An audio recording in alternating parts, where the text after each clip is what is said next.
নমস্কার বন্ধুরা, আপনি কি আপনার সন্তানকে নিয়ে চিন্তিত? আপনার সন্তান পড়াশোনার প্রতি কোনো আগ্রহী দেখায় না। আপনি কি তার ভবিষ্যৎ নিয়ে খুবই চিন্তিত? সে বড় হয়ে কি করবে? আপনার সন্তান পড়াশোনায় মন লাগাতে পারছে না। আপনি অনেক চেষ্টা করেছেন, কিন্তু কোনো লাভ হচ্ছে না। আমরা জানি অনেক অভিভাবক আছেন যারা তাদের সন্তানের লেখাপড়া নিয়ে খুব চিন্তিত। আপনারা জানতে চান এমন কোনো উপায় করলে আপনার সন্তান লেখাপড়ায় মেধাবী হয়ে উঠবে।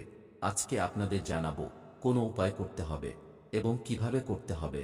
তাই সম্পূর্ণ ভিডিওটি মনোযোগ সহকারে দেখুন এবং উপায়টি ভালোভাবে করেন, তবে 100% নিশ্চিত যে আপনার সন্তান পড়াশোনায় আগ্রহী হবে এবং সব সময় ভালো নাম্বার নিয়ে পাশ করবে।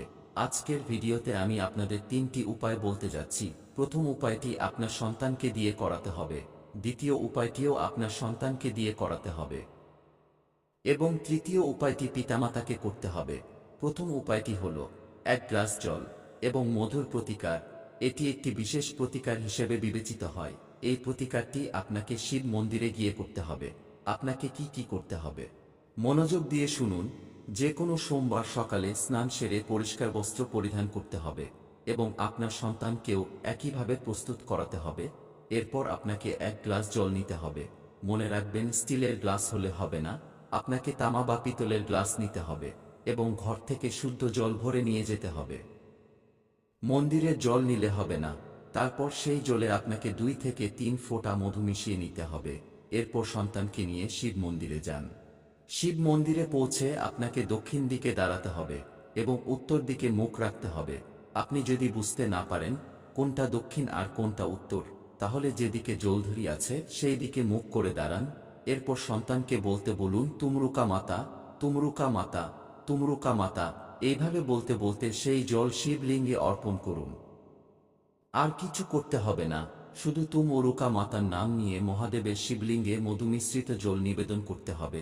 গুরুজি বলেন, শিব শঙ্কর ভোলানাথ এতটাই সরল যে এটুকুতেই তিনি প্রসন্ন হবেন। আপনার সন্তান যদি আর কোনো প্রতিকার নাও করে, শুধুমাত্র তুমরুকা মাতার প্রতিকার করে, তাহলে আপনার সন্তান যে পড়াশোনায় দুর্বল সেও পড়াশোনা করতে শুরু করবে এবং ভালো নম্বরে পাশ করবে। এই ছিল প্রথম প্রতিকার। এবার জেনে নেওয়া যাক দ্বিতীয় উপায়। দ্বিতীয় উপায়টিও খুবই সহজ। এর জন্য আপনাকে নিতে হবে একটি গোটা পান। আপনি যে পান নেবেন সেটি যেন তাজা হয় এবং কোথাও কাটাফাটা বা কোনো দাগ যেন না থাকে। সেই পানে আপনাকে কয়েক ফোঁটা মধু লাগিয়ে নিতে হবে। এরপর আপনাকে যেতে হবে শিব মন্দিরে। শিব মন্দিরে গিয়ে এই পান আপনাকে নিবেদন করতে হবে মাতা সুখ সুন্দরী জায়গায়। যারা জানেন না মাতা সুখ সুন্দরী জায়গা কোথায়, তাদের জন্য বলে রাখি, শিবলিঙ্গের যে জলধারী থাকে তার ডান দিকে মাতা সুখ সুন্দরীর স্থান। মাতা সুখ সুন্দরীর স্থানে ভগবান শিবের মন্ত্র ওম নমঃ শিবায় জপ করতে করতে সেখানে পান নিবেদন করতে বলুন।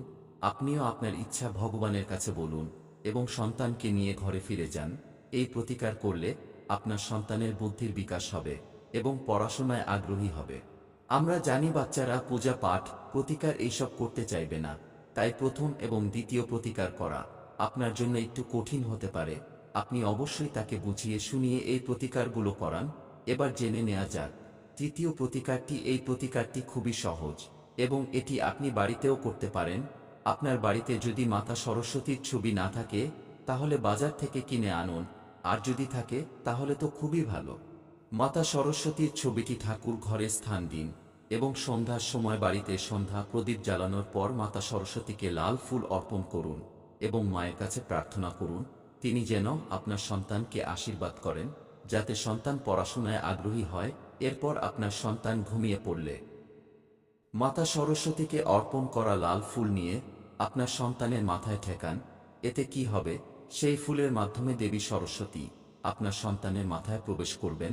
এতে আপনার সন্তানের বুদ্ধি প্রখর হবে, আপনার সন্তানের পড়াশোনার প্রতি আগ্রহ বাড়বে এবং সে সব পরীক্ষায় উত্তীর্ণ হবে। এই ছিল গুরুদেবের 3টে প্রতিকার। আশা করি এই সমস্ত প্রতিকারগুলির ফল অবশ্যই পাবেন। ধন্যবাদ, ভালো থাকবেন।